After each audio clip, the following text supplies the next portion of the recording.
Hello everyone, welcome to my channel. Today we are going to see about LeFou tree fracture line. This is a very simple topic. You can learn just within the 10 points. You need to know the anatomical landmarks first. I have explained the anatomical landmarks that is very important for the LeFou fracture 2 and also 3 in the previous video. If you need to know about the LeFou 1 and LeFou 2 fractures, check out the previous video, and the classification is also very important. That also we have dealt in detail in the previous videos. Today we are going to see about the LeFou 3 fracture line. Just you need to know the 10 points. Within this you can write the LeFou 3 fracture line. This is very simple. Now let's move on to the topic. First, let's see the synonym for this LeFou 3 fracture.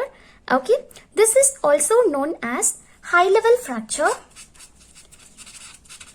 Okay, the LeFou 1 fracture is also known as low level fracture, and LeFou 3 fracture is also known as the high level fracture, and the other name, it is also known as the suprazygomatic fractures.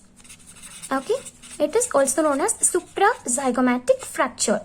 The other two, LeFou 1 and LeFou 2 fractures, are the subzygomatic fracture, and this one is the suprazygomatic fracture, and it is also known as craniofacial dysfunction. Craniofacial dysfunction. The LeFou 1 fracture is known as pterygomaxillary dysfunction, and this one is known as craniofacial dysfunction. Okay, these are the symptoms of LeFou 3 fracture. That is also known as high level fracture or suprazygomatic fracture or cranio dysfunction fracture.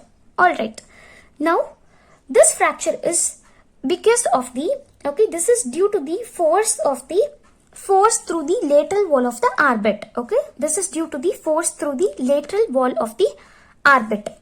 That is the LeFou 3 fracture. Now let's move on to the LeFou 3 fracture line. For this LeFou 3 fracture line, you need to know the anatomical landmarks.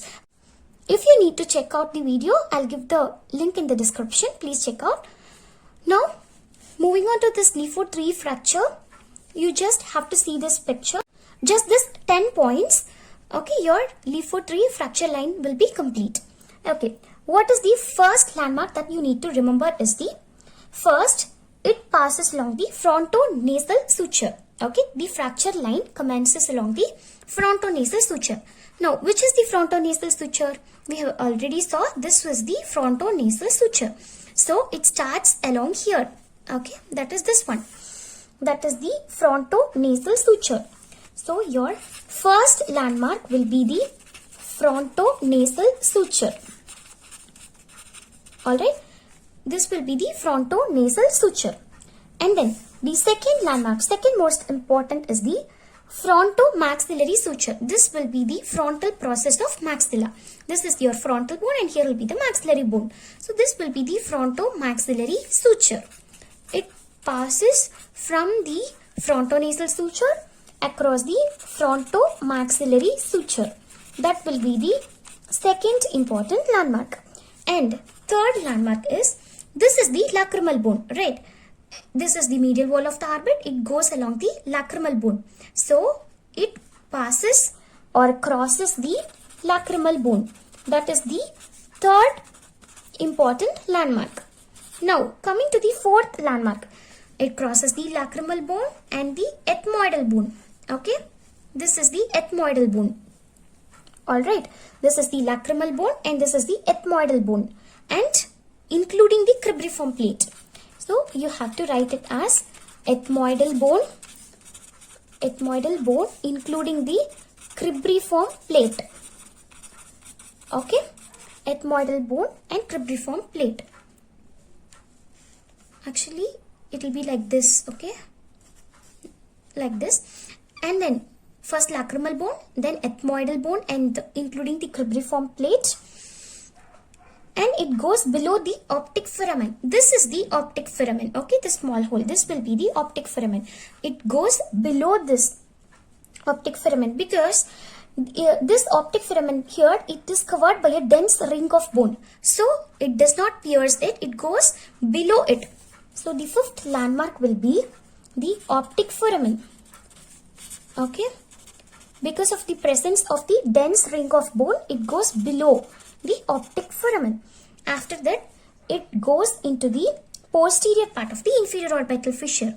Which is the inferior orbital fissure now? This is your superior orbital fissure and this will be the inferior orbital fissure. Now it goes like this and goes posterior to the inferior orbital fissure. The sixth landmark will be into inferior orbital fissure. Okay, into inferior orbital fissure. Now, after this sixth point, you need to remember that it is divided into, or it goes in two directions. Okay, after this it goes in two directions. Okay, first direction, let's see, it goes through the, okay, here will be the inferior orbital fissure posterior to it, and it goes through the, okay, it goes through the spinozygomatic suture. This will be your seventh point, that is spinozygomatic suture. Okay, where is the spinozygomatic suture? This is the sphenoid bone, right? And this will be the zygomatic bone.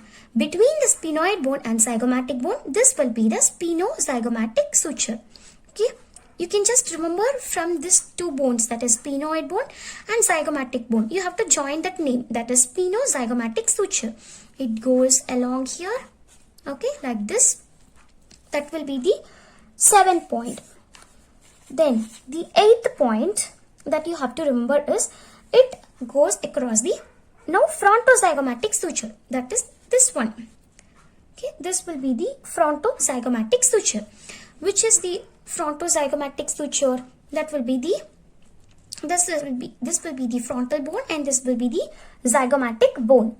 All right, now it goes along the frontozygomatic suture. That will be the eighth point. Okay, frontozygomatic suture. After that, what happens? It goes and fractures the zygomatic arch. Okay, here the zygomatic arch. That is your ninth point, that is zygomatic arch fracture. Okay, zygomatic arch fracture. That is, you have to remember that it goes laterally across the lateral wall of the orbit, separating the zygomatic bone from the frontal bone. That is the frontozygomatic suture. We have already saw, right? That is, it goes laterally across the lateral wall of the orbit, separating the zygomatic bone from the frontal bone. That is the frontozygomatic suture. And also it fractures the zygomatic arch fracture. This is the one direction. And what is the other direction? Okay, this is one direction and the other direction is your 10th point. Okay, you can remember as 10th point. That will be, it goes backwards. Suppose here will be the inferior orbital fissure. Okay, that is your inferior orbital fissure and your pterygomaxillary fissure will be like this. Okay, suppose it's like this. This will be the inferior orbital fissure and here the pterygomaxillary fissure. It goes backward across the pterygomaxillary fissure. Okay, it goes like this. From here, it goes to the pterygomaxillary fissure. Okay, that is the 10th point you need to remember as it goes backwards across. Okay, backwards across the pterygomaxillary fissure. Backwards across the pterygomaxillary fissure to fracture the roots of, again the, it is same for the all Lefort fractures. That is, in Lefort 1 fracture, it fractures at the lower third of the pterygoid laminae, and in Lefort 2 fracture, it fractures at the middle third of the pterygoid laminae, and here also it fractures the roots of the pterygoid laminae. Okay, that is the roots of the, this you need to remember. All right. So this is the one side. The other side, it will be also same. That is, it The first important anatomical landmark that you need to remember is the frontonasal suture. That is, the Lefort refracture line commences from the frontonasal suture. It goes along the frontomaxillary suture and then it passes along the lacrimal bone and through the ethmoidal bone and including the cribriform plate, and it goes below the optic foramen and goes posterior to into the inferior orbital fissure, and then it divides into two directions. Okay, first is it goes along the spinozygomatic suture and then frontozygomatic suture. Then it also fractures the zygomatic arch, and the other direction is it goes backwards across the pterygomaxillary fissure. Like this, it goes across the pterygomaxillary fissure to fracture the roots of the pterygoid laminae. Okay, now these are the 10 important points or 10 important anatomical landmarks that you need to know for the Lefort fracture line. This is very simple and easy for you to remember. You just have to know the important anatomical landmarks. Please check out the Lefort fracture to know the anatomical landmarks. And that's it about Lefort fracture. If you like the video, hit the like button, share the video and subscribe the channel. If you have any queries, leave in the comment section below. Thank you for watching. Thank you.